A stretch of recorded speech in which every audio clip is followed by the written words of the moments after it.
Okay, thank you, Vasudevji. So Gopi sir, welcome to this podcast, and I'll briefly introduce you to you. So, Gopi Sankarasubramni is a farmer and a trustee living in Navadarshanam. He's exploring alternate ways of living within a broader frame of ecological balance and spiritual harmony. Okay, and he's an aerospace engineer from IIT, and he's also a he was a technologist based in California for over 20 years. And while living in California, he left the technology industry to explore his long life passion for growing food while leading a simple life. Okay, so he worked on farms in the US and formally studied permaculture and sustainable farming practices as well.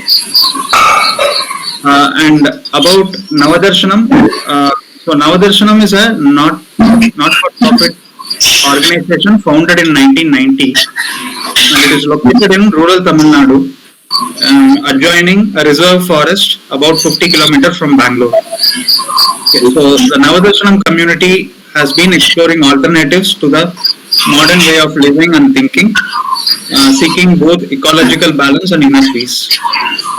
So the explorations and sorry, one minute.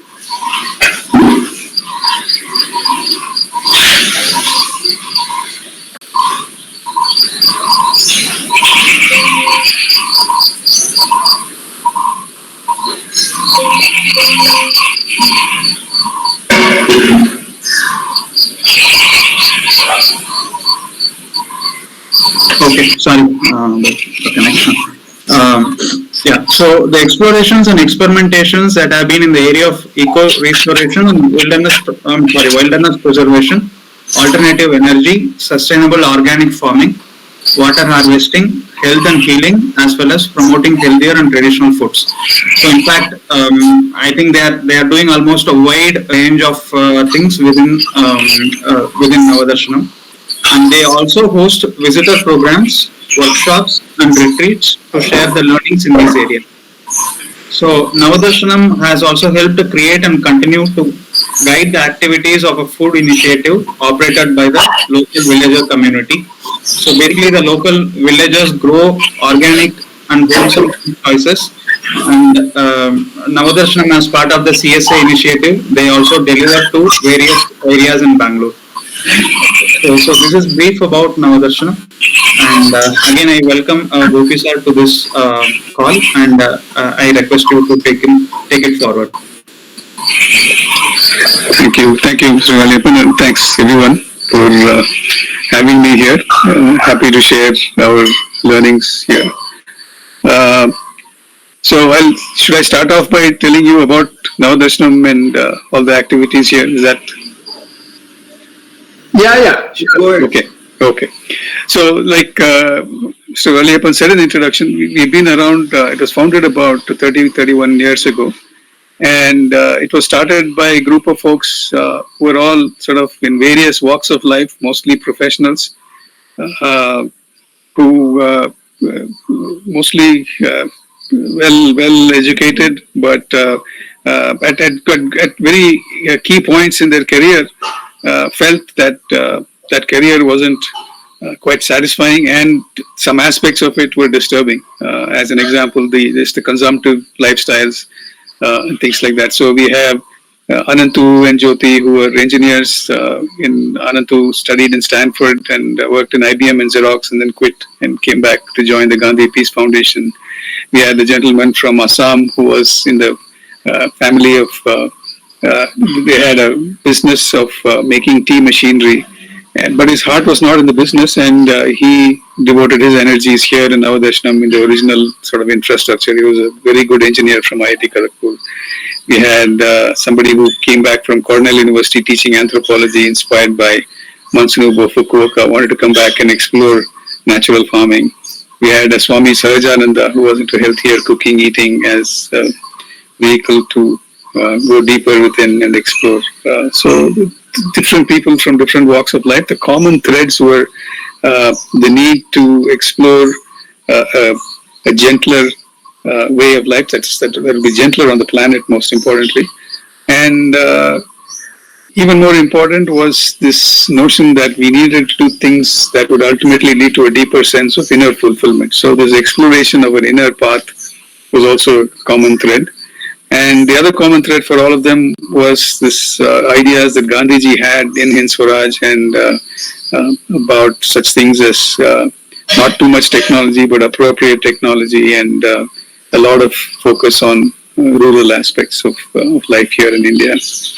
So this group would get together in study cycle and talk about some alternate ways of living that would be gentler on the planet and more fulfilling. But eventually, a large acreage was acquired here in this area, about 110 acres of what was completely degraded land. It was sort of overgrazed, logged, eroded landscape. And it was protected with a fence, and a few earthworks were done so that, when it rained, a few check dams were created, some berms and basins for water to accumulate, percolate, and hydrate the landscape. And remarkably, in about 10 years or so, the forest came back. Adjacent to us is what used to be a reserve forest. Now it's the Kaveri. It's been upgraded to a sanctuary. It's the Kaveri Wildlife Sanctuary. So whatever diversity existed there planted itself here. And it was the birds and the wind and the animals that brought the seeds. So a naturally diverse forest came back on its own, and with it, remarkably, came all the other aspects of that ecosystem. So today in Navadarshanam, we have about 150 species of birds. We have lots of, all the possible reptiles and the smaller mammals. We do have, in fact, for large periods of the year, we have elephant and wild boar and deer and leopards, bison that roam freely in these 110 acres. And so that's sort of a transformation of the land was an inspiration for this group to then say, okay, let's put into practice what was being theoretically talked about. So an overarching vision was established. Navadarshanam was going to be the place where we'll explore how to live in ecological balance and spiritual harmony. So fundamental, like I said, is this idea of inner work, some set of practices that puts us in touch with our inner self and gets us more centered, and try to see if our thoughts and actions can emanate from that sense of centeredness. So with that foundation, we said we'll explore alternatives in energy and food and waste, water, buildings, and sort of all facets of living. And so that's pretty much what happens here. So right from the get-go, the place has been off the grid. We do not have any power lines coming in. We do not have any water lines coming in, and and very importantly, because of the sort of preoccupations about the consumptive lifestyles, a key element was it was not an attempt to just sort of copy paste that same urban footprint and support it with local energies or local resources, but an attempt was made to reduce the footprint. And remarkably, what we find today is we live here with no fans, televisions, refrigerators, or any of the usual sort of trappings, even though ultimately we were all people that moved from the city. But remarkably, we don't miss it at all. And we live very comfortable, very fulfilling lives. And that's sort of all it takes, for example, to power the house that I'm here in is one panel and one battery, and just to charge the laptops or the mobile phone and a few LED lights, and that's all it takes. And so all through the campus, that's the idea. We reduce our needs and then meet those reduced needs with local resources. So we have solar for energy, and since we have cows on the campus for the purpose of maintaining some fire control, the cows came here primarily to ensure that we have a fire break around the 110 acres because this area is susceptible to a lot of fires. So now that the forest has come back, there's the need to protect the forest. So we create a fire break, and we do that by allowing the cows to graze on a 10-foot wide path all around the campus. And because the cows are there, we get dung, and we use the dung to make biogas. And so the biogas is what powers most of the cooking. And the way we've set this up is the members of the community don't individually cook. We all have a community kitchen, and we all try to eat there, and so that there's some shared resources, and to that extent there's some economies. So the biogas supplies the community kitchen. Most of the cooking is done with that. We do have firewood we use on a limited scale, and that's again locally harvested.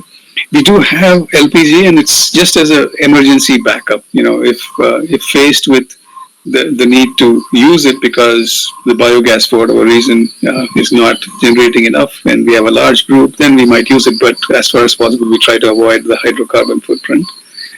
Um, so that's biogas, and then the other aspects of life here, the buildings.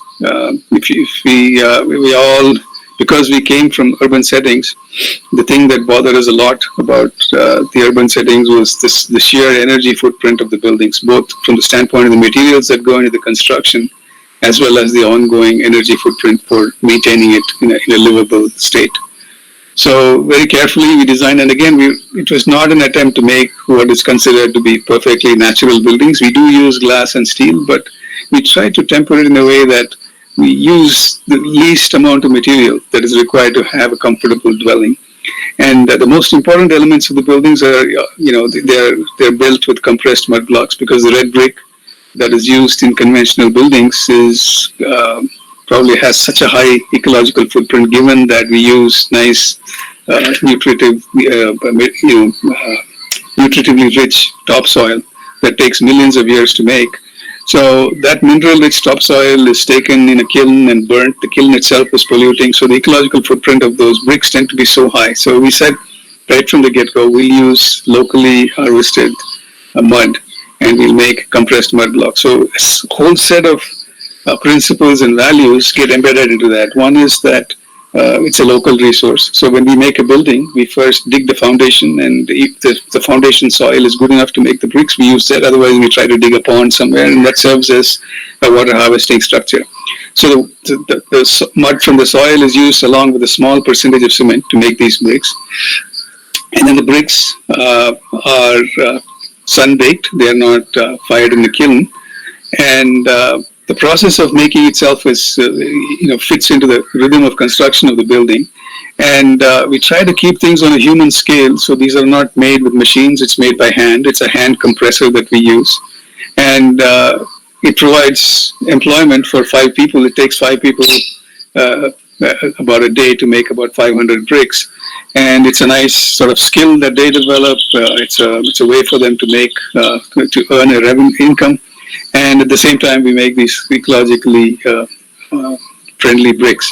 So that's an important element. The other thing is the roof of the buildings. We try to use simple designs that reduce the amount of material that go into the bricks, like jack arch and filler slabs, apart from the traditional tile roof.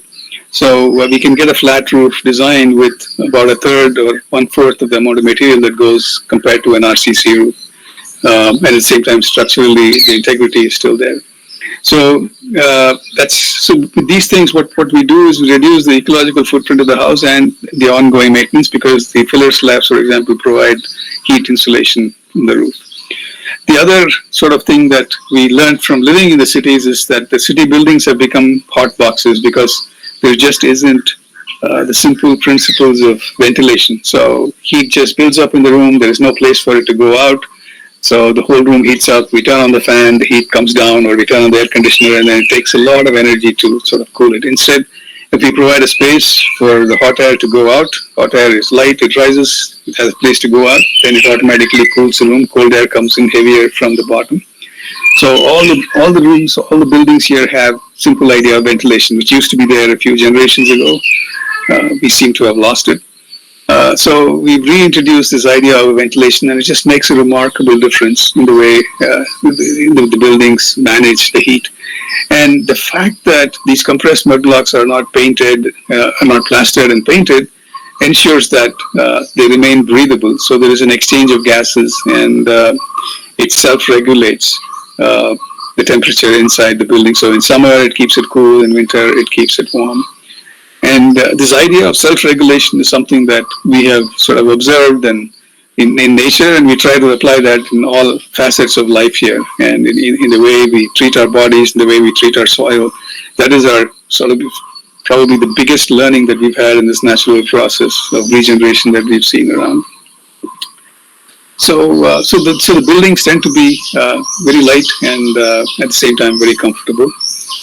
All the buildings have grey water and black water. We recognize that if there is a dwelling and somebody is living there throughout the year, then we should treat grey water as a perennial source of water, because people living there will have to wash, bathe, clean, and that output that comes from that, you have to treat that as a perennial water source and value it, especially given that we live in some pretty dry areas. So we try to purpose that and ensure that that gets diverted to fruit plants and appropriate vegetation in the landscape. Black water, again, we ensure that, I think ultimately we were city people, so we got spoiled in the way we use the toilet, but so we do have flush toilets, but we ensure that that black water that goes in is managed appropriately locally within, for each of the buildings, so that that water leaches into the landscape to feed again landscape plants, and the human manure gets extracted to again be used as manure on the landscape. So those are important principles for us. Buildings, water, we try to harvest as much of the rainwater as possible. Again, we have about 10-12,000 square foot of roof surface here, and we try to harvest every drop of rainwater. Structural water is used, because it's clean. With a little bit of filtering, it can be repurposed for domestic use.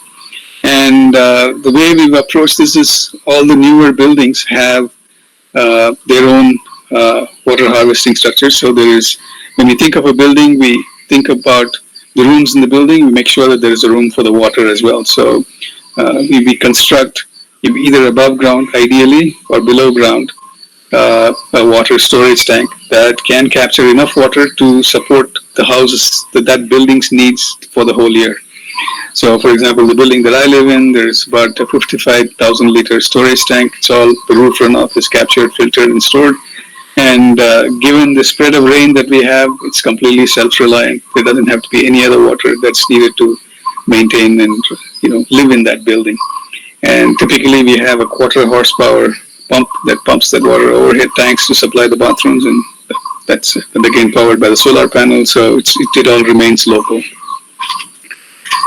And we do have a borewell, and it is there for an emergency if faced with a poor rain year, and the choice is between leaving, abandoning the campus for a brief while versus living here with borewell water. We will live with borewell water, but our intention is to reduce our dependency on borewells. And in fact, the borewell that we do have is a shallow borewell, and that's again a very important value for us. Ensure that we're not tapping into some ancient reserves of water, and instead into something that we are percolating water and ensuring that it's getting recharged, and that's the water we would use in the borewell. Then the food, we try to grow as much of the food as possible. We're by no means completely self-reliant, but we grow most of the field crops, the grains, the pulses. With regard to food, the community kitchen, we have some important principles. We ensure that there is diversity in the food, so we ensure that we eat all the different rices, types of rice, all the different types of millet, wheat occasionally, and so it's something that's we place a lot of importance. So our growing patterns are also ensure that we balance whatever is needed for the community kitchen. The vegetables are grown throughout the year. The field crops, the grains and pulses, we ensure that it's all rain-fed, so we sort of insert ourselves into the rhythms of the monsoon. And we've obviously in recent years, the monsoon has gone up and down, so we've had to adapt quite a bit. So we've had to do, techniques of crop intensification. Where it's not just broadcasting seeds, but we're having to do transplants, wait until the monsoon gets into steady state. So we've had to adjust our growing patterns a little bit, but so far it still continues to work, and we get really good yields. And obviously our farming is organic, but more importantly, sustainable, as in it's low input. So, like I said earlier, a very important value for us is to allow the self-regulatory mechanisms of nature do the work. So when we observe the forest ecosystem thrives on its own. There is a mango tree that produces fruit year after year with nobody actually tending to it. There is no fertilizer input. There is no pesticides that are being applied, but there is a yield. There is a significant yield, and the cycle goes on. So what we try to do is to apply that principle in our food growing systems. So the key thing is there are cycles that are operating in nature. The living soil has to be helped. If the soil is damaged, then that's the only thing we do. We apply Jivamrita, which is the meaning is elixir of life, but it is basically a microbial indigenous microorganism sort of mixture. And all we do is inoculate the soil with this grand diversity of microbes and then let the mechanisms of nature kick in. So there is a phosphorus cycle, there's a nitrogen cycle, there's a potassium cycle. So these cycles, as long as we don't break them, they are the ones that are doing the replenishment of the soil. And we just provide the little toehold for nature to self-regulate and help it along. So we have our farming methods are low input, low intervention farming. So there are a whole array of biopesticides, organic pesticides that you can apply, natural things, but we try to avoid even that. We allow the ecosystem to bring things into balance. We ensure that there is habitat for the birds. The birds do a lot of our pest management. We ensure that there's a habitat for reptiles like lizards. That'll do a lot of pest management. We ensure that the snakes are not harmed and they manage the pests. So all these things together brings the ecosystem into balance, and that's a much better approach than having to be intervening periodically in these systems. So we try to do that, and what we found is over a period of time, it's remarkable how the whole ecosystem transforms and it comes into a sort of dynamic balance, and it's really makes the whole thing very enjoyable. So all this is Navadarshanam Trust. We share our learnings through workshops, retreats, programs, visitor programs. And we are a not-for-profit. We try to keep things simple. We don't go raise big money, and we're not necessarily beholden to any group for the projects that we do. So we try to keep it simple and stay with those simpler objectives. And our idea is that this is something that it's a showcase of what's possible. It's possible to live this simpler life. It's possible to live with the infrastructure that we have very comfortably, lead very fulfilled lives. It's possible to sustain the planet with these sorts of agricultural practices. So it's just to showcase these possibilities and share our learnings and spread the word that way and give people the confidence that it's possible. So we have people that come here who are trying to establish other communities, who are trying to go back to the land. We have farming communities that want to explore organic farming. So there's the range of people and students, of course. There's a constant flow of students that come here wanting to learn about some of these aspects. So that's what we do. That's our sort of typical day here at Navadarshanam. The other big activity is ultimately we were a bunch of urban folks that settled here. And it was important for us to ensure that we had some social outreach for the local community. And 31 years ago, this was Bangalore was a lot further off. Bangalore is sort of creeping up on us now. So there is more opportunities in terms of trades and things like that.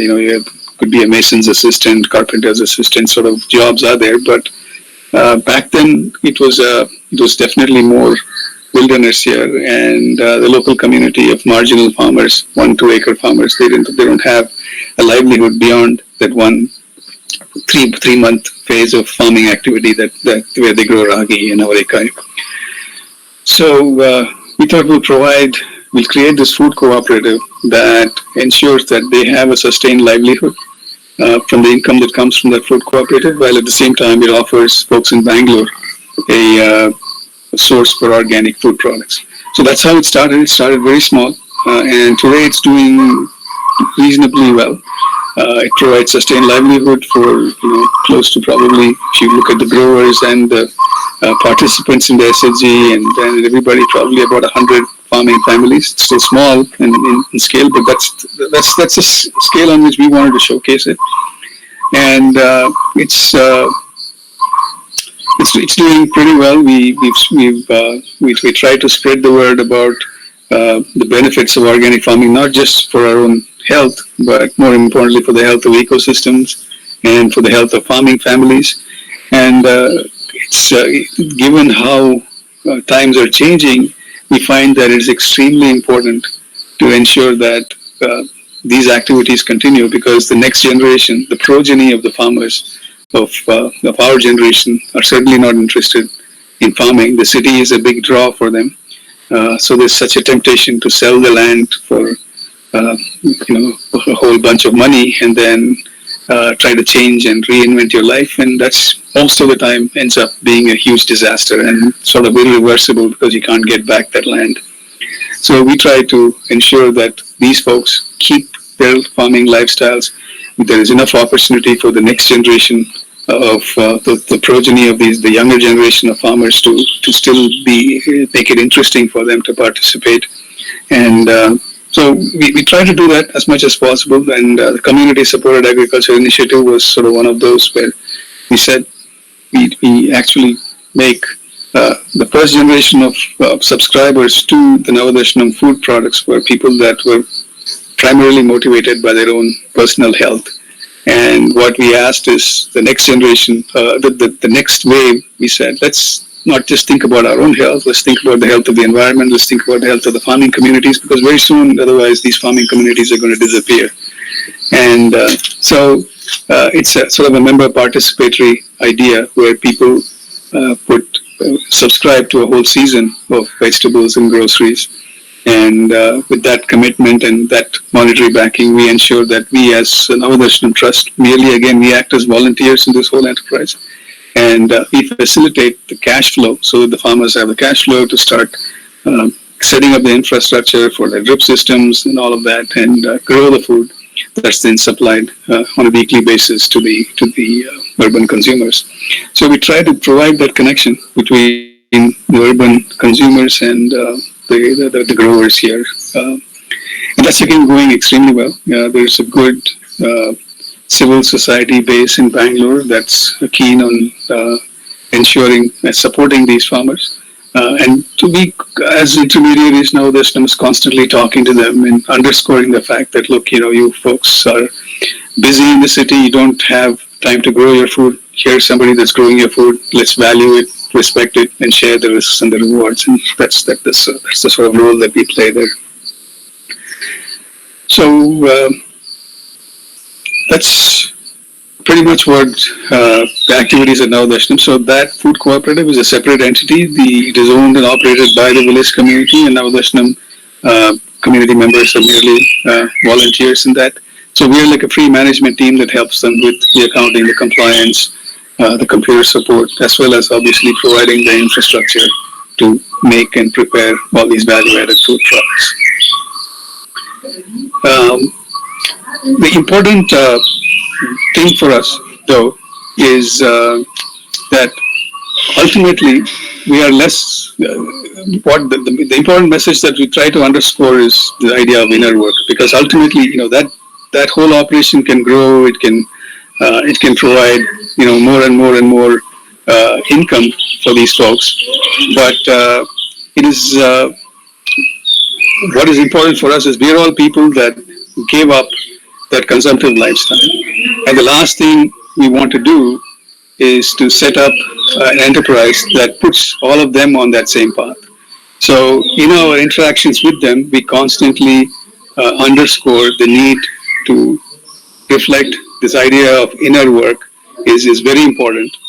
And so we try to have sessions with them to reinforce that point as well. Okay, I'll stop there and see if there's any questions, and perhaps I can elaborate on some of these points if there are questions.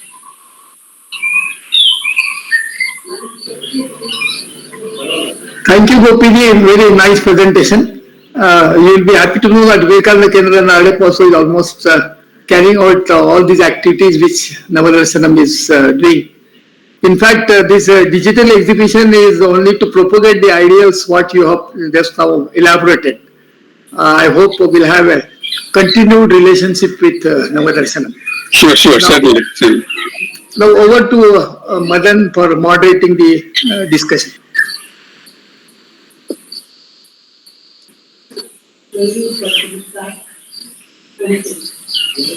Yes, sir. Thank you. Sridhar, can you show the minutes? Gopi sir, you can mute your system. Valliappan sir, you want to say something? Madan, you can have some question answer.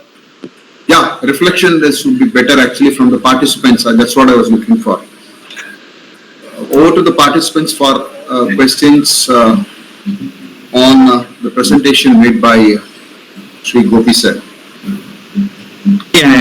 Okay, so Madan sir, I just wanted to mention that, I personally visited Navadarshanam in January this year. They used to have one day wherein, I'm not sure what that function is called, maybe Gopi sir can explain, but then I happened to visit on the Republic Day, and then I personally saw whatever Gopi sir was mentioning in this meeting. And last month when I went to Vivekanand Kendra also, as Vasudevji was mentioning, I saw a lot of similarities between what Navadarshanam is doing and what Vivekanand Kendra has already done.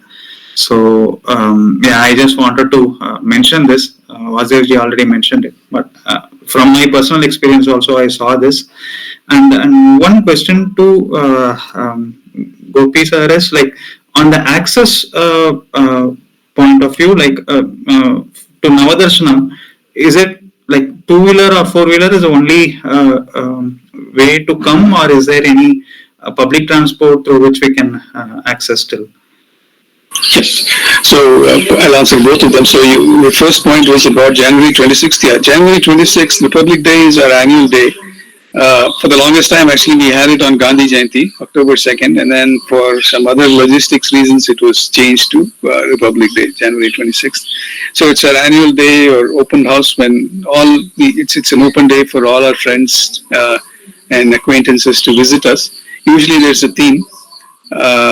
I think, for example, a few years ago it was about the Anthropocene and what's happening from a climate standpoint. And so each year there is a theme, and so we have some discussions and thoughts and question and answers, and then it's mostly just people getting to meet each other and providing a space for them to get together. The other question was accessibility. Yes, so we do have, so there's the nearest town, because we are just 2 kilometers inside the Tamil Nadu border from Karnataka. The nearest town happens to be Anikal, which is now part of, I guess, rural Bangalore. I think it's called rural Bangalore district. So there are lots of buses to Anikal from Bangalore and from Hosur as well. And so that's about 8 kilometers away. And then the next stretch, there are private buses. There are infrequent public, government buses, and some slightly more frequent private buses that come to a village called Gumalapuram. And Gumalapuram puts you about 2 kilometers from Navadarshanam, and it's a nice walk actually through the fields to come to Navadarshanam because we are right at the edge of that village and the forested area. The other option is to take an auto or a two-wheeler and come. There's two-wheeler, four-wheeler access all the way to Navadarshanam. That option is always there. But there is public transport. A lot of people use public transport as well. Okay, thank you.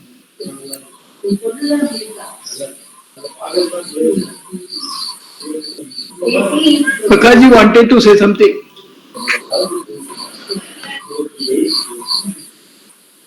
Pranam to all, and sincere thanks to Navadarshanam. It's a great listening as well as learning also in many ways. Apart from many things which you mentioned, one simple point which is stuck to my mind. Your one statement that the weather pattern is changing over the period, so that you have to adjust your crops according to that. So, and particularly for 3 decades more experience in a particular terrain or location, and you have been seeing the variation over the period, whether you have documented it, because this learning can be a great learning for other parts of the country with having a similar kind of topography and others, that really what kind of impact this weather pattern change, which ultimately is constituted as climate change, is making in a particular area, and its impact on water pattern or monsoon pattern in that particular area. Whether any exercise of documenting this effort is there, because this really, I became little interested in this. Thank you very much, sir. Thank you. Appreciate your comments. Yeah, so we do, I mean, internally we do document it. I'll give you some examples. The paddy, for example, the rice that we grow here is a very local rice variety. It's a dryland paddy, so it's not flood irrigated. It is rain-fed paddy. It's a 5.5 month crop, and it's nutritively very dense. It's a big fat red rice that grows. It's called Dodda Berunellu in local Kannada, which means big rooted rice, and it has a 2 foot root system because it's a nutrient accumulator. And it just grows on rain, and usually it's grown in the lowest part of the landscape, where there is, for part of the year, there's a little bit of flooding, or there's not flooding necessarily, but there's some water logging through part of the year, and that's enough for that paddy to grow. And so that's, we used to broadcast the seeds and grow it that way. And what we found is, slowly now we are having to use the SRI sort of method, where we actually, because the monsoon is not steady, previously we had a very clear flow. We had a pre-monsoon and we had a monsoon. And the pre-monsoon would start in end of March. So we had about 10 rain months in the year, a very, very even and healthy spread of rain. And the crops that were being grown in this area were sort of to that rhythm. And except that's not possible anymore, because the rain now comes in fits and starts. And it takes well into July before there is some steady state. So until such time, if you broadcast your seeds, there's probably a long window of no rain where the crop is just going to dry. So instead, what you have to do is create a small nursery and grow the crops until the monsoon gets to steady state, and then do the transplant of the crops. So that's one example. And we're having to do that for the millets, we're having to do that for the ragi, all the crops, which traditionally are never done that way. But we're having to do that because of the change in the rain patterns. The other thing is the heat intensity has gone up so much. So traditionally, crops like ginger and turmeric would be shade grown. So you would have if you had a trellis area where you're growing all the different gourds, ridge gourd and bottle gourd and karela and all that, and below that trellis area, in that shade of those creepers, you would grow things like ginger and turmeric, and large amounts of them. Well, because again, the heat intensity now, a lot of the vegetables you need to be thinking about having them shade grown, because they just are not able to withstand that heat, and they ripen well before they reach maturity, and you have just a lot of crop damage. So practicing agroforestry becomes hugely important. So a simple thing, if you grow drumstick and sort of plants like that provide dapple light, so you have a layer of you have to literally think about in terms of agroforestry layers. You have a layer of those trees that you plant, and in the shade of those, dapple shade of those, you can plant some of these vegetable crops and try to sustain the same yield that you were getting before. So you have to constantly keep inventing ways to ensure that you're nursing these plants better, because literally the temperature, intensity, the humidity, all those things are changing, and it's changing so rapidly. In 15 years, it has changed so much. In 30 years, the first 15 years was not as dramatic a change as the next 15 years. So, and there's more to come. We know that. And so we try to do this, and we try to spread this knowledge to others in and around Navadarshanam as well, and help them also to adapt. Karthi? Gopiji, thank you for your inspiring speech. Your speech has given a lot of confidence to us to follow your way of life.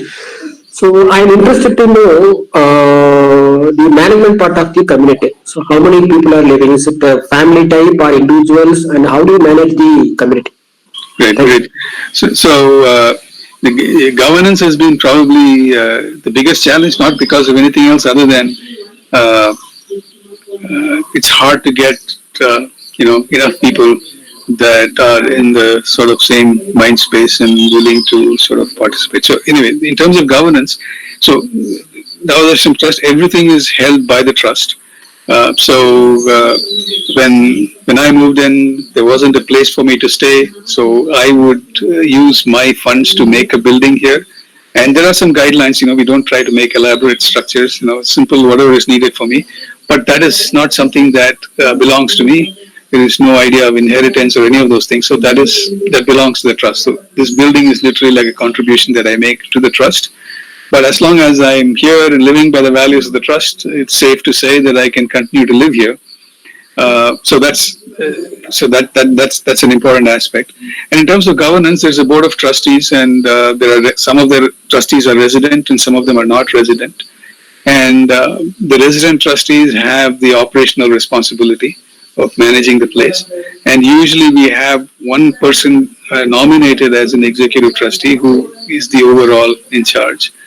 But ultimately, the important thing is we are a group of mature individuals, and we have sought this lifestyle.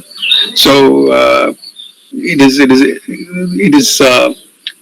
not much conflict in terms of decisions that get made, and we try to make it even better by ensuring that we all adhere to the practices. I talk about inner work. But we begin our meetings in silence and end in silence. We encourage people to reflect more before saying something. I think there's probably something that Shirdi Sai Baba said. Before saying anything, think about whether it is truthful. It improves upon the silence. I think three things that he said. We try to apply those principles, and it again helps to reduce the level of conflict in even in simple decisions. And we also try to encourage this, even if it's the noblest set of people that get together, there will be a clash of ideas or egos. So we again try to reinforce that it's important to not develop the sense of doership. Whatever practices that we do, it has to ensure that we don't develop a sense of doership and then get attached to the outcomes of these actions. And from the simplest things to the most complex things, even if I'm working in the field and preparing a bed for growing something, try to ensure that we get something out of just doing that work, right? That's a unit of work. I spent the entire day preparing the soil, composting it, and seeding it. And whatever pleasure I got out of it, I got it. If I get a crop on top of that, that's a bonus. The elephant may get that crop, and I shouldn't feel the angst towards the elephant. And we try to reinforce that amongst ourselves constantly, so that there is an overall sense of harmony and stability. But occasionally, things will go off the rail, and we do have sort of a more consensus sort of approach to resolving issues, but nothing really blows up in a very big way. I hope I answered your question. Thank you. Building on Karti's, there's another question. Basically, the perspective of sustainability and also the openings for the aspirant. And third is the advocacy or simulating such practices across the people. As an institution, Vivekananda Kendra NALDA has been in this pursuit for more than 4 decades. So we have been looking forward for simulating such healthy practices across the country, wherein which we want to showcase few things. So for the aspirants or of a different kind, as an individual or as a family or as a person, either of contribution or of their survival expenses being made, what sort of a system or arrangements are being there to build the concept of institutionalization in Navadarshanam? See, we are ultimately a very small group, right? So by design, we have, we participate in the advocacy through showcasing what goes on here, how it's possible and stuff. But in terms of being able to support financially, we've not ventured into that space at all. If that was your question. Sir, basically for an aspirant, for a learner to experience the life at an individual level or a family level or at a community level. That was the first question. Second question was how best the other institutions can imbibe such practices to scale up this initiative, proven that sustainability. That's a question. Okay. So at the individual level, we have internship programs. If you're a learner and you want to come and spend 8 weeks here. As a sort of an immersion program to understand all facets of this living, we do have that. At a family level, so far we haven't had that. Other than we're always looking for people to sort of hold the baton here. It's a small group, and as we get older, we have to hand over the baton to somebody else who can be driving the next sort of generation of activities here at Navadarshanam. And what we've seen over the years is the focus gently shifts based on who sort of holds it. In the last decade, the focus has been more on inner work and on farming sort of a thing. And it might be just because of the proclivity that I may personally have or some of us personally have. The next generation may focus on, educational sort of programs for the local schools and things like that. So all that is within the ambit of Navadarshanam, but right now this is where we are. So back to your question, in terms of families, so we are happy to have somebody, become a part of Navadarshanam, and there's always, we're always open to that, but we don't have a specific program that says you come and spend 6 months here as a family and understand that. Maybe there's something we can consider, but so far we haven't had that. In terms of other institutions, we work with, in the local area, for example, we work with some institution called Indian Institute of Human Settlement. We work with Azim Premji University. We work with some of the educational institutions here. We don't see a lot of social service organizations or NGOs coming through much. Mostly it has been more the educational institutions that we've been working with. Whether it's in the form of introducing some aspects of this in their curriculum, or them having workshops here, programs here, retreats here. So that's how that goes on typically. Thank you, sir. Thanks for your response and also your submissions on your limitations also. It was very good learning. Even when I had a pep talk with you during a telephonic talk, it was very inspiring. Right. And for an aspirant who would love to pursue this sort of a living, as you rightly said, immersion programs of such kind would be a very great boon. But only my prayer to the institution is that it should scale up these initiatives with the like-minded people and promote the cause of the sustainable living to multiple people and make it adaptable to different levels. That is the prayer which I am putting forth for the people who are at Navadarshanam. It has been nice listening to you, sir. Thank you for your time and thank you for the patience which you have listening to our questions, sir. Thank you, sir. Sure. Thank you for having me. It was good meeting you all. I'm happy to engage again anytime you let me know. Yeah. Thank you, sir. Thanks. If any other questions are not there, we can move into. I'd like to say a few words, sir. Please, sir. Dr. Gopi, yes. Your the bird song and your background reminded me of our own days in a place called as Gitterhalli, which is near to Anekal. Okay. So that was way back in 82. Okay. We were the only two people and our watchman used to stay there. Right. The silence was literally, solid. There was so much of silence amidst all the so-called bird songs and all that. It was wonderful. Yes. And I'm sure that you are having a very great time there, simultaneously living a life of sustainability and inspiring people. I'm sure that more such communities will come up. Like last time I was telling Mr. Prasanna that if it's possible, we can increase the number of such communities rather than making them en masse. Because as you rightly pointed out, that each one of us is an individual, and then maybe we have our own priorities, we have our own aspirations as well as perceptions. So that, because of that, like-minded people, when they come together, it's always a joy, because it should not become a burden when we are running an institution. Then it becomes squabbles of egos and things like that. But I'm very grateful to you for making me nostalgic about the village life. It's really wonderful. Thank you. Sure. And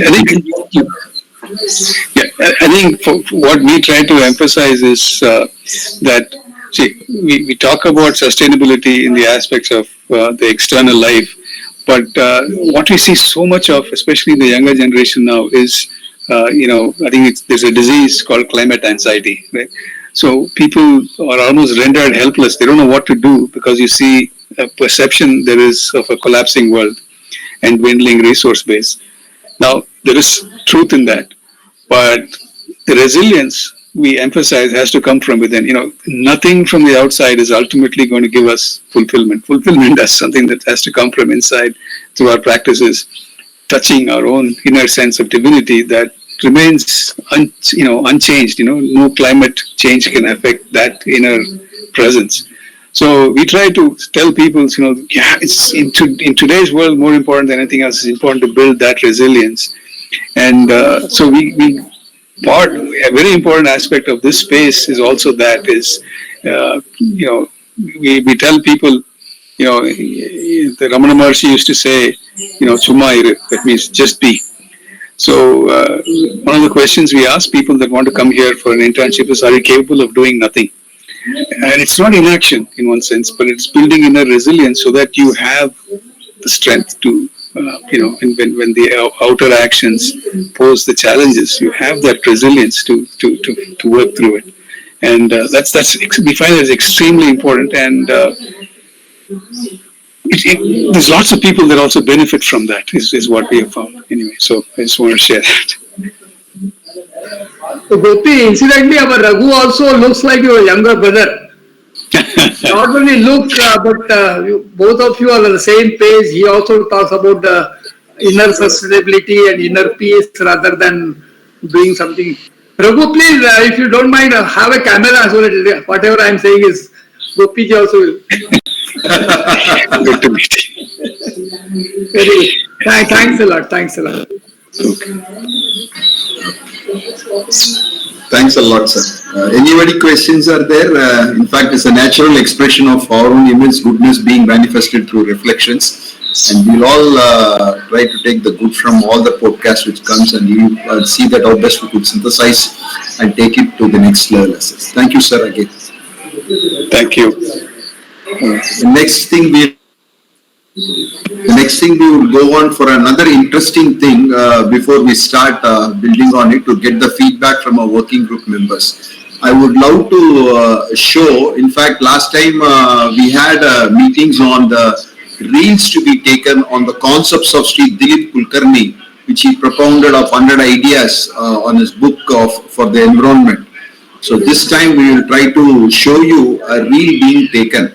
So the purpose behind is to bring it to masses or the classes, or the sensitization on the concept of sustainable living. So I would like to show that with the purpose to receive your feedback. This is the first of its kind where we are trying to see that how best this sort of a concept could be taken to the multiple people, and even in our digital exhibition. So I will show that film to get the feedback before we go for the proceedings as such. Is that okay, Vasudevji?